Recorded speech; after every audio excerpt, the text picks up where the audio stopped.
News 18 digital देख रहे हैं आप। मैं साजिद रसूल हूं और अभी हमारे साथ जुड़े हुए हैं एमएलए गुरेज़ नज़ीर गुरेज़ी साहब। मुख्तलिफ़ इशूज़ को लेकर के हम इनसे बात करेंगे।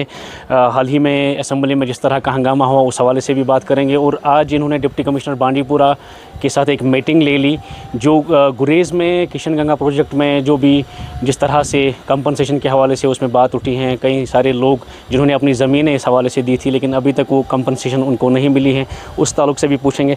पहले आपका खैर मकदम है सर, मुझे बताएं जिस तरह से आज आपने मीटिंग ले ली, क्या है इस हवाले से डिटेल्स?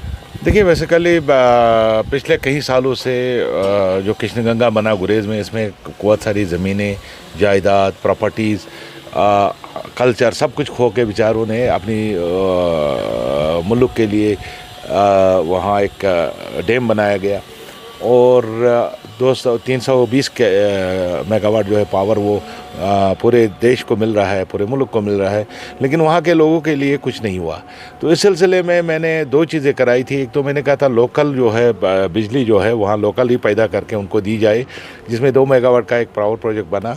लेकिन दूसरा ये था कि हम पार्वती बेसिस पे इनको दे देंगे, एम्प्लॉयमेंट क्योंकि दे नहीं सकते। तो एम्प्लॉयमेंट में ये था कि हर घर से एक आदमी जो है जिनके पूरे फुली डैमेज्ड है, 60 साल के लिए जो उम्र होती है रिटायरमेंट की, उनको हम एज ए PDL हम उनको तनख्वाहें देंगे।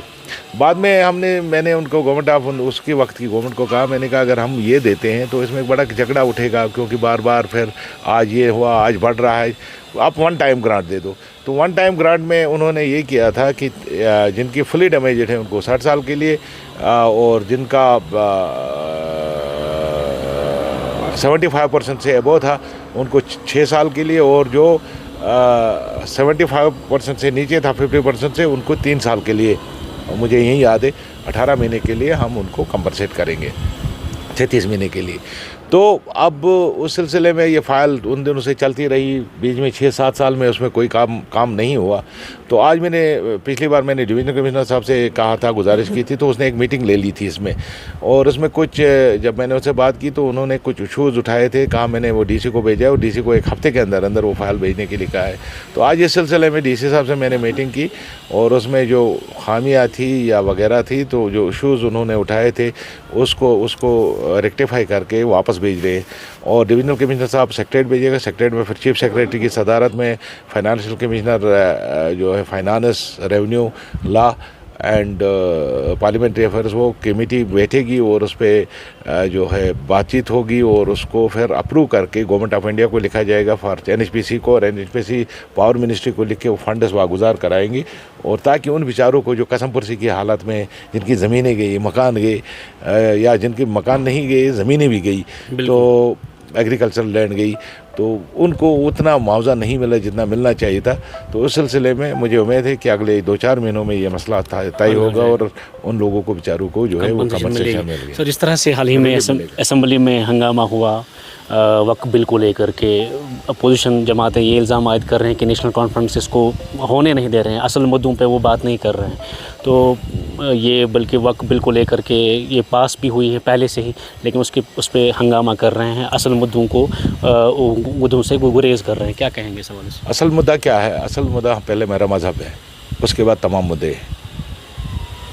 तो असल मुद्दा हमारा मज़हब है, वो हमारे मज़हब में इंटरफेयर कर रहे हैं। देखिए, बहुत सारे यहाँ श्राइन बोर्ड बड़े हैं, हमने बनाया, हुकूमत हमारी जब थी श्राइन बोर्ड बना, हमने कहा गवर्नमेंट क्यों देखे, अगर हिंदू का वह स्थान है तो हिंदू लोग फैसला करेंगे उसमें कब जाना है, कब नहीं जाना है, वहाँ क्या बनाना चाहिए, क्या बनना चाहिए, भंडारा कब लगना चाहिए, नहीं लगना चाहिए, गवर्नमेंट का कोई दखल नहीं होना चाहिए। इसी तरीके से अगर आप आज मुसलमानों का खैरखा बन के कह रहे हो कि मुसलमानों की प्रॉपर्टीज़ इसमें चली गई वगैरह, यार मुसलमान फैसला करेंगे। देखो, गवर्नमेंट को जो वोट मिलता है वो मज़हब के नाम पे नहीं मिलता है कि तुम हमारे मज़हब की रखवाली करो तब वोट देंगे, तुम हमारे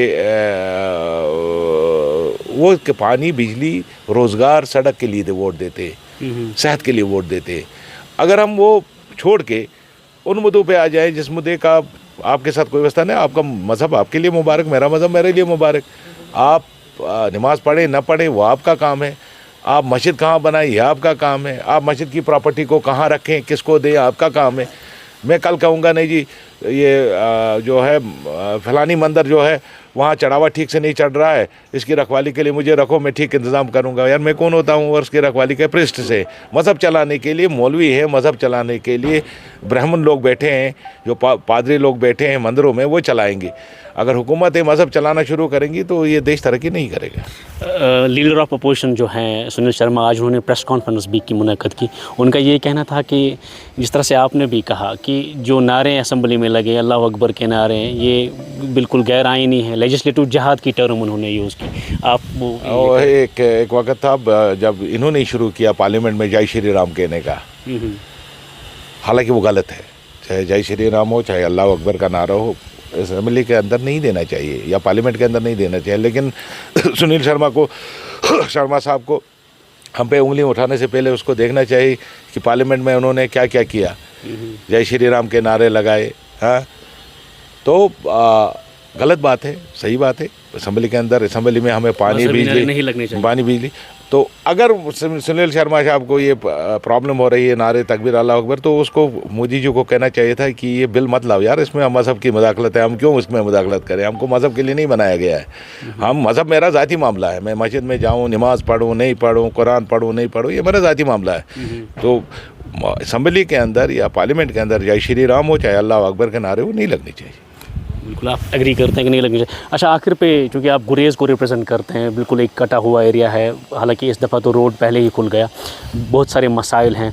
एक बांडीपुरा के हवाले से भी लोगों ये डिमांड कर रहे हैं कि हाईवे होना चाहिए था गुरेज़ से लेकर के बिल्कुल श्रीनगर से जो कनेक्ट करें। क्या कहेंगे उस सवाल? मैंने गवर्नमेंट ऑफ J&K से भी बात की और उनसे चिट्ठी लिखवाई, और मैंने एक चिट्ठी लिखी थी गडकरी साहब को। कल ही मुझे उसका जवाब मिला है कि मैंने वो जो है अपने जो महकमे को भेजा है ताकि वो एग्ज़ामिन करें क्या वो पैरामीटर्स में आती है नहीं आती हैं। तो मुझे उम्मीद है इंशाल्लाह बांडीपुरा, आप गुरेज़ की बात क्यों कर रहे हो? हमें बांडीपुरा के लिए नेशनल हाईवे नहीं है, हमें सुंबल तक नेशनल हाईवे, सुंबल से आगे कोई नेशनल हाईवे नहीं। तो बांडीपुरा भी एक डिस्ट्रिक्ट है, इसमें नेशनल हाईवे बननी चाहिए और साथ में गुरेज़ को भी जोड़ना चाहिए, क्योंकि अब टूरिज़्म आ रहा है अब। और दूसरा यह है, ये स्ट्रेटेजिक मामला है, बॉर्डर के नज़दीक रहते हैं लोग। कल इनको अपने ट्रुप्स मूव करने कैसे करेंगे? जब गाड़ी 4 घंटे 5 घंटे में पहुंच जाएगी इनकी गुरेज़, तब तक तो वो वाले अंदर आ चुके होंगे। तो हमारी मजबूरी है स्ट्रेटेजिकली भी उसको मजबूत करने की, नेशनल हाईवे बनाने की, और बांडीपुरा डिस्ट्रिक्ट होने की वजह से बांडीपुरा को एक सुंबल गुरेज़ जो है वो एक नेशनल हाईवे डिक्लेयर होना चाहिए। और उसमें मुझे उस चिट्ठी का जवाब मिला है कि हम उसमें काम कर रहे हैं और मैंने अपने महकमे को कि हो जाएगा इंशाल्लाह। चलिए, बहुत बहुत शुक्रिया बात करने के लिए। नज़ीर गुरेज़ी से हम बात करते हैं मुख्तलिफ इशूज़ को लेकर के, हमने बात की गुरेज़ के मसाइल को लेकर के, या डिस्ट्रिक्ट डिप्टी कमिश्नर बांडीपुरा से जिन्होंने मीटिंग ली, उस हवाले से भी उन्होंने कहा कि ये पुरुम्मीद हैं, जो फ़ाइल पड़ी हैं कंपनसेशन को लेकर के, ये तवक्को रखते हैं कि जल्द से जल्द वो मसला हल हो जाएगा। न्यूज़ 18 के लिए बांडीपुरा से साजिद रसूल।